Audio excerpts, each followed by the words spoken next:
신앙생활은 나에게 주어진 삶을 절제하고 하나님의 영광을 드러내는 은혜의 삶입니다.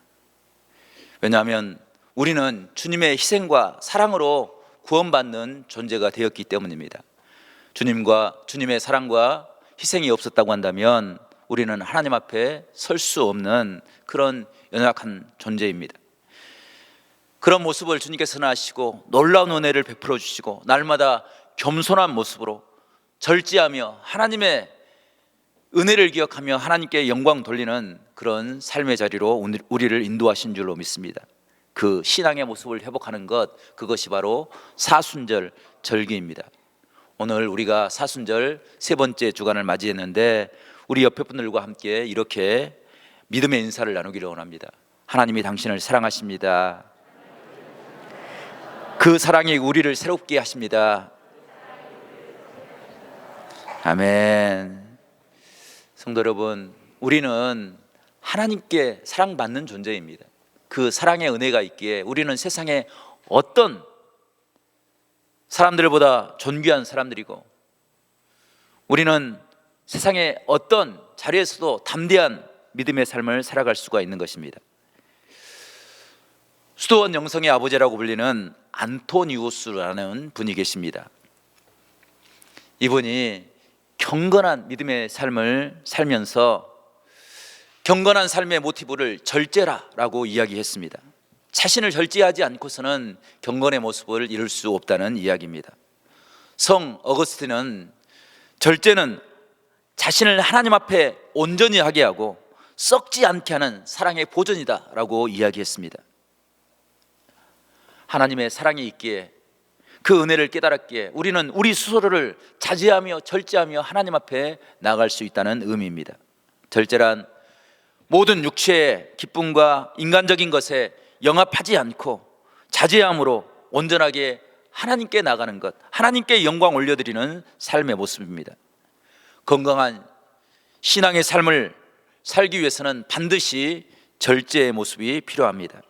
특별히 교회는 사순절을 지내면서 절제 훈련을 해왔습니다. 이 절제는 무작정 스스로의 규칙에 얽매이는 올무가 아닙니다. 절제는 주님을 깨달음으로, 하나님의 사랑을 깨달음으로 그 은혜 앞에 나가 우리의 욕망을 내려놓는 것, 그것이 절제의 모습입니다. 오늘 본문에서도 우리가 믿음과 덕과 지식과 절제와 인내와 경건과 형제의 우애와 사랑이라는 덕목을 갖추는 것, 그것이 하나님의 성품을 닮아가는 신앙의 모습이라 이야기합니다. 이것은 단순히 도덕적인 어떤 덕목을 갖추는 것이 아닙니다. 하나님의 은혜를 깨닫고 그 은혜 앞으로 가까이 나감으로 우리의 삶이 변화되는 그런 축복을 의미하는 것입니다. 그러므로 믿음의 절제란 주님께서 이 땅에 오셔서 당하신 그 고난에 동참하는 그런 의미를 갖습니다. 초대교회는 그런 의미를 우리의 몸으로 감당하기 위해서 금식을 강조했습니다. 당시 사순절 식사는 저녁전 한 끼로 하루를 보냈다고 합니다. 그런 모습에 비하면 우리는 너무나도 풍요한 시대를 살아가고 있어서 절제라는 것을 감당할 수 없을 만한 그런 삶의 모습으로 살아가고 있습니다. 문화 자체가 우리에게 탐욕을 부추기고 있습니다. 많은 것을 가지라고 유혹을 합니다. 성공, 그것은 많은 것을 갖는 것이라고 그렇게 이야기를 합니다. 그래서 주식을 갖지 않으면 시대에 뒤떨어진 사람으로, 투자를 하지 않으면 그것이 삶의 길을 잃어버리는 것처럼 그렇게 부추기는 것입니다. 뿐만 아니라 TV 프로를 보게 되면 먹는 것이 빠져서는 안 될 만한 그런 중요한 주제가 되는 그런 시대를 살아가고 있습니다. 그냥 먹는 프로그램이 아닙니다. 누가 얼마나 많이 먹는가, 그리고 누가 매운 것을 잘 먹는가, 그것을 가지고 내기를 하는 그런 시대를 살아가고 있습니다. 어떤 사이트를 찾아 들어가 보니까 우리나라에 라면이 얼마나 많은지, 그 라면이 숫자 1부터 10까지 연결되는 라면의 이름들을 올려놓은 것을 보았습니다.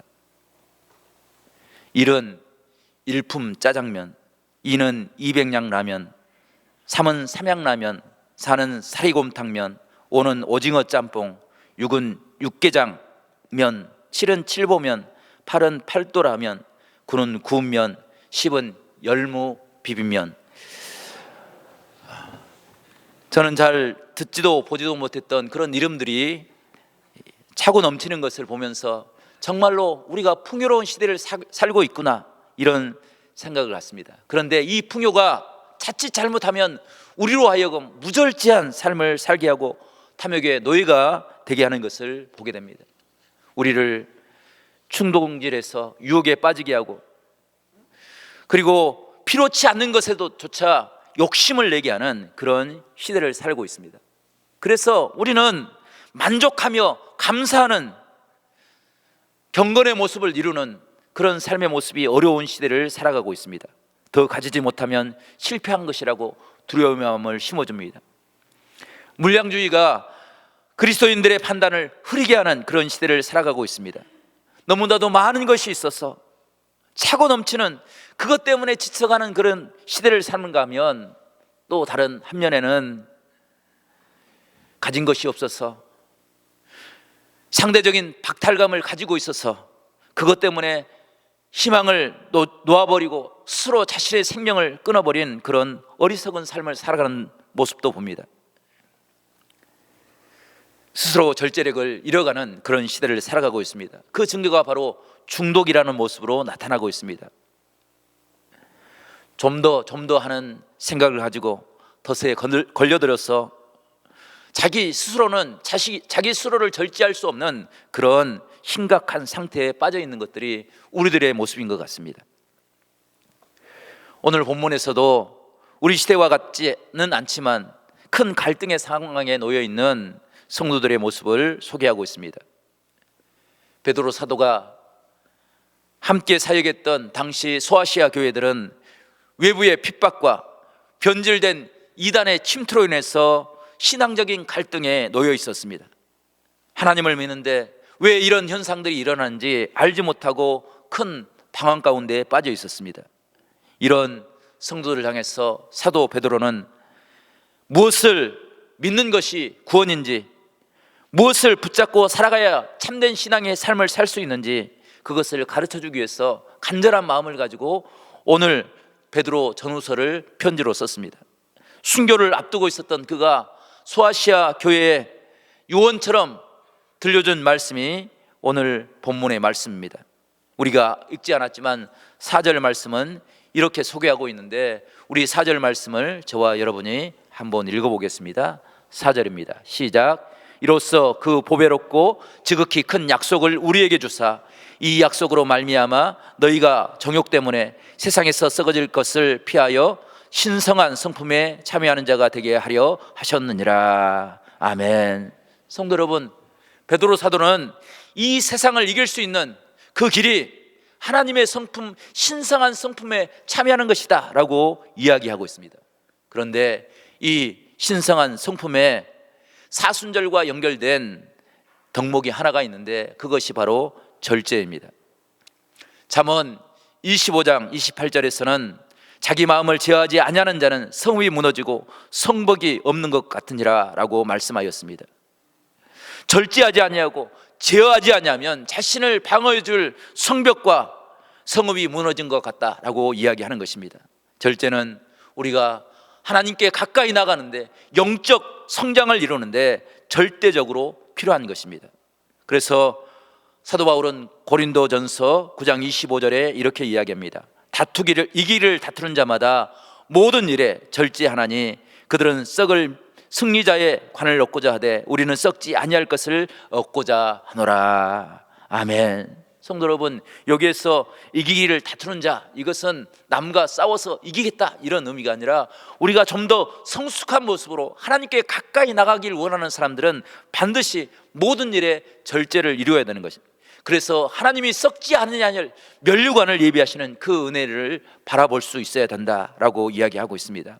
성도 여러분, 우리가 사순절을 보내면서 하나님의 말씀을 통해서 참된 경건의 모습, 참된 절제의 모습이 무엇인지를 깨닫고 주님과 동행하는 복된 귀한 시간을 우리 모두가 살아갈 수 있기를 간절히 축원합니다. 과연 어떻게 해야 우리는 올바른 절제, 하나님이 원하시는 절제의 모습을 살아갈 수 있습니까?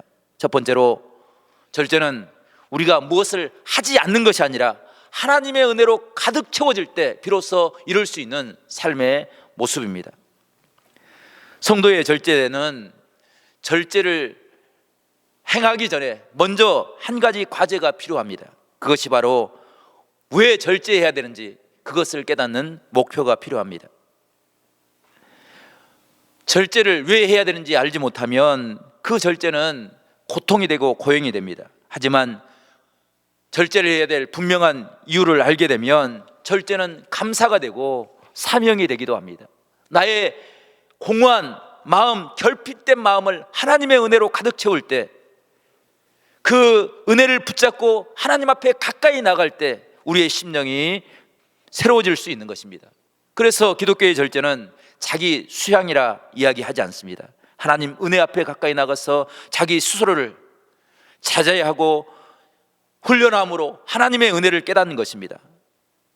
그 훈련이 이루어지지 않으면 우리는 세상의 유혹을 이겨내기가 쉽지 않습니다. 내 중심적인 삶에서, 내 욕망의 삶에서 벗어나기가 쉽지 않은 것입니다.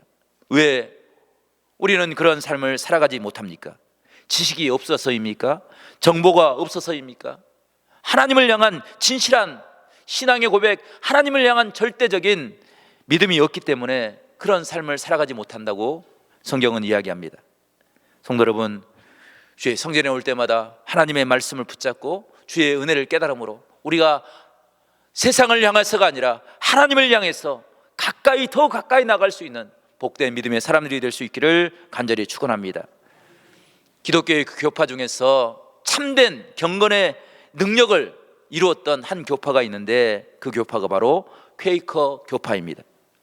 이 퀘이커 교파를 세웠던 사람이 조지 팍스라는 사람인데, 이분이 젊은 시절 구두방에서 직공으로 일을 했습니다. 그의 일이 너무나도 단순하고 힘들고 어려웠습니다. 그래서 날마다 친구들과 함께 어울려 밤을 새워서 술을 마셨습니다. 술 내기하면서 자신이 가진 모든 것들을 탕진하며 살았습니다. 그러다가 하루는 집으로 돌아오는 길에 이런 생각을 하였습니다.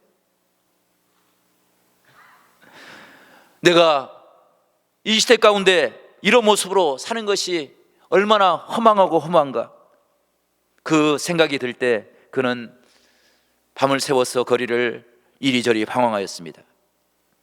그리고 그 마음속에 하나님을 향한 믿음의 마음이 일어났습니다. 그리고 하나님을 향해서 엎드려 기도하기 시작했습니다. 오 하나님, 이런 세상에서 내가 어떻게 살아가야 됩니까? 어떻게 살아가는 것이 참된 신앙의 모습입니까? 그때 하나님께서 그의 음성을 들려주셨습니다. 조지 팍스야, 너는 무엇을 보고 있느냐? 너가 보는 것이 무엇이냐? 세상의 젊은이들을 보라. 방탕으로, 술 취함으로 인생을 허비하고 있지 않느냐? 늙은이들을 보라.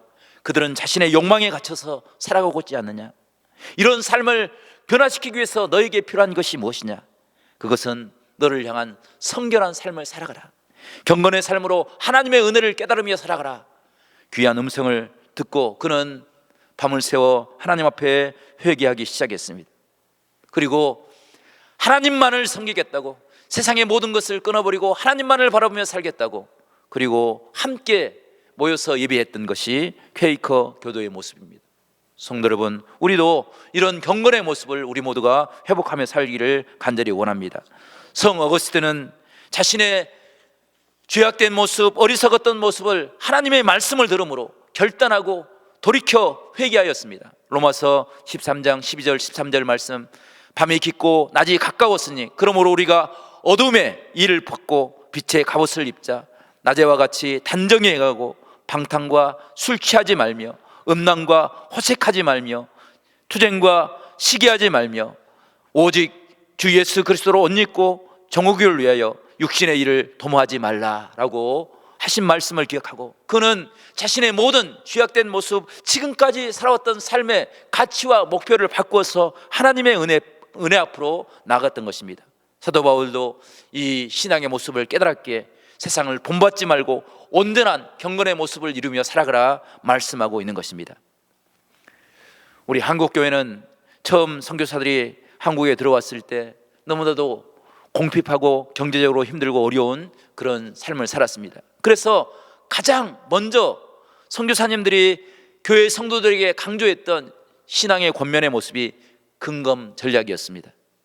그리고 한국인의 건강을 저해하는 술과 담배와 도박을 지향하였습니다.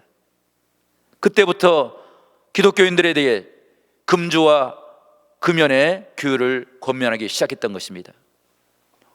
우리나라가 1905년 을사보호조약으로 인해서 큰 부채와 어려움을 겪고 있을 때 교회는 그것 때문에 절망하는 것이 아니라 그것을 바꾸기 위해서 국채보상운동에 앞장섰습니다. 전국의 온 교회들이 절제운동을 펼쳤습니다.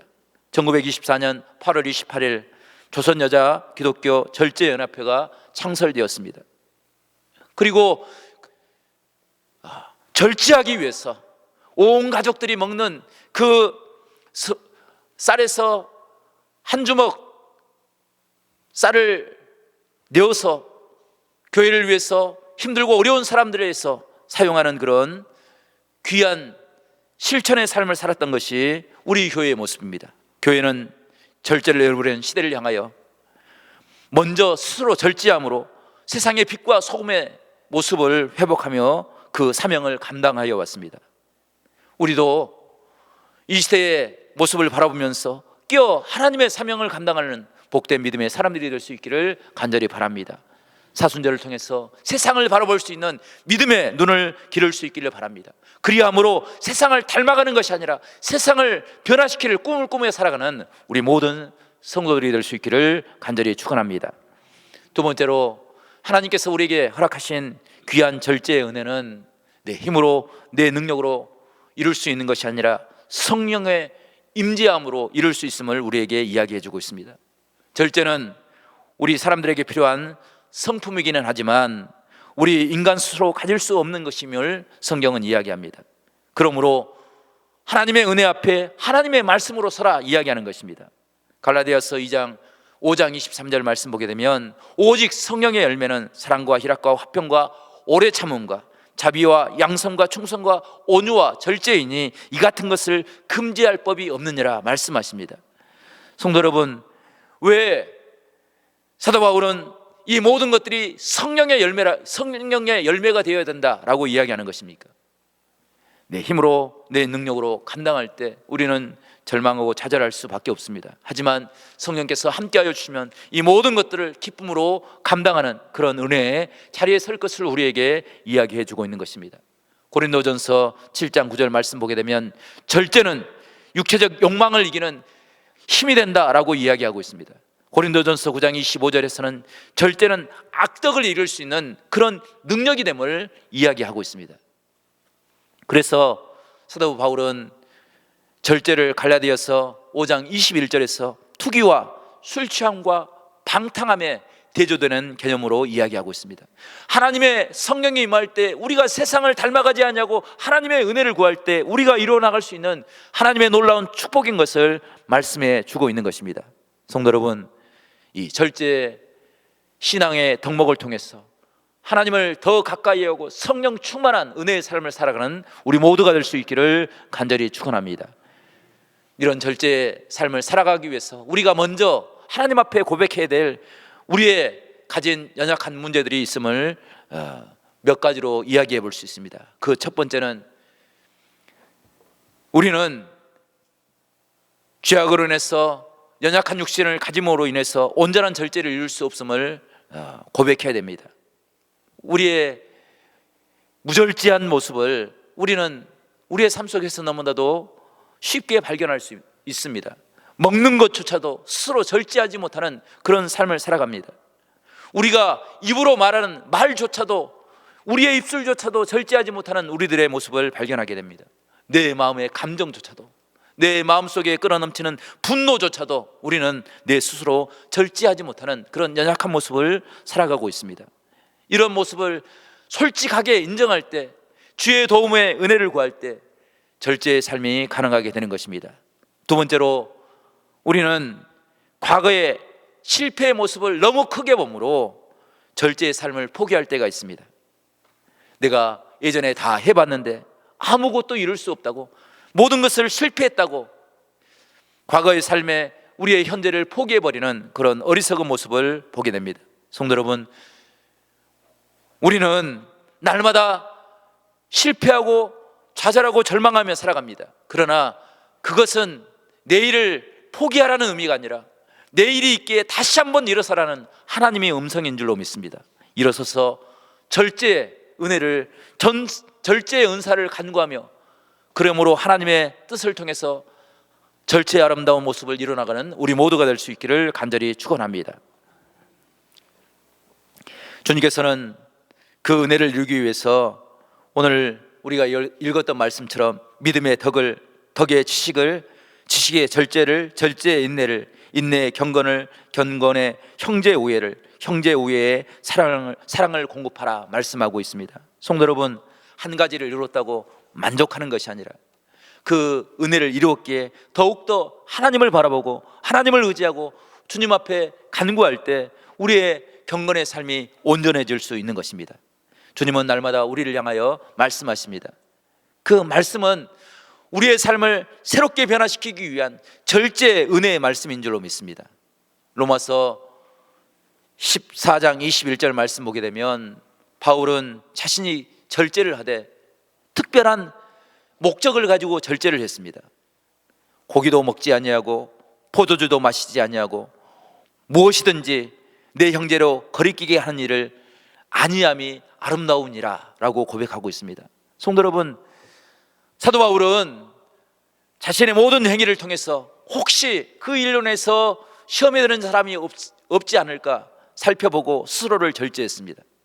이 모습은 남의 눈치를 보지 않고 나만의 생각을 중요하게 여기는 그런 시대를 살아가는 우리와 너무나도 많이 동떨어져 있는 것 같습니다. 그것은 이 시대가 그만큼 신앙의 성숙을 이루지 못하고 절제 경건의 삶을 잃어버린 그런 삶의 모습으로 우리가 살펴볼 수 있는 것입니다. 이제 우리가 깨어나서 신앙의 절제의 삶을 이뤄나갈 수 있기를 간절히 축원합니다. 먹는 것을 절제함으로, 입는 것을 절제함으로, 시간을 절제함으로 하나님과 날마다 동행하는 은혜의 삶을 살아갈 수 있기를 간절히 바랍니다. 삶의 절제가 없었던 인류의 시조 아담과 하와는 먹는 시험에 실패해서 온 인류에게 죄악의 시조가 되었습니다. 하지만 주님께서는 광야에서 40일 동안 금식하며 그 시험을 이겨내므로 모든 사람들에게 하나님의 구원의 은혜를 드러내는 구원의 첫 열매가 되셨습니다. 성도 여러분, 절제는 하나님께 가까이 나가는, 하나님의 구원을 온전케 하는 하나님의 능력이 되는 것을 깨닫습니다. 나무에 식물에 물이 필요합니다. 그러나 물이 너무 많으면 나무가 죽고 맙니다. 약이 건강에 꼭 필요합니다. 하지만 약을 남용하면 그 약이 독이 되는 것을 보게 됩니다. 하나님이 주신 귀한 것들, 그 의미가 무엇인지를 깨닫고 절제함으로 하나님의 놀라운 사랑과 은혜를 다시 한번 우리가 새롭게 고백할 수 있는 그런 사순절의 은혜를 우리 모두가 누리며 살아갈 수 있기를 간절히 바랍니다. 우리의 음식을 절제하여 우리의 몸이 성령이 거하시는 거룩한 전임을 깨닫고 그 온전한 모습을 이루기 위해서 함께 노력하는 시간들이 될 수 있기를 간절히 바랍니다. 우리의 의복을 절제하여 예수 그리스도를 옷 입음으로 우리의 삶이 거룩한 삶이 될 수 있도록 함께 노력할 수 있기를 바랍니다. 우리의 힘을 절제하여 우리의 남은 힘을 그리스도를 전하고 약한 자들을 돕는 데 사용하는 그런 경건의 모습을 우리 모두가 이룰 수 있기를 바랍니다. 시간을 절제해서 하나님의 말씀을 묵상하고 주님께 가까이 나감으로 주님의 마음을 닮아가는 그런 아름다운 삶을 살아가는 우리 모두가 될 수 있기를 간절히 축원합니다. 우리를 위해서 이 땅에 오신 주님, 그 모습을 통해서 하나님의 성품을 닮아가고 경건의 신앙을 이루기 위해서 귀한 사순절의 은혜를 허락하여 주셨는데, 순간순간마다 우리를 찾아오신 주님을 만남으로 우리의 삶이 하나님 앞에 가까이 나가는, 우리의 삶을 다스리고 절제하고 하나님의 은혜 앞에 나감으로 하나님의 귀한 구원의 은혜를 고백하며 살아가는 우리 모두가 될 수 있기를 간절히 축원합니다.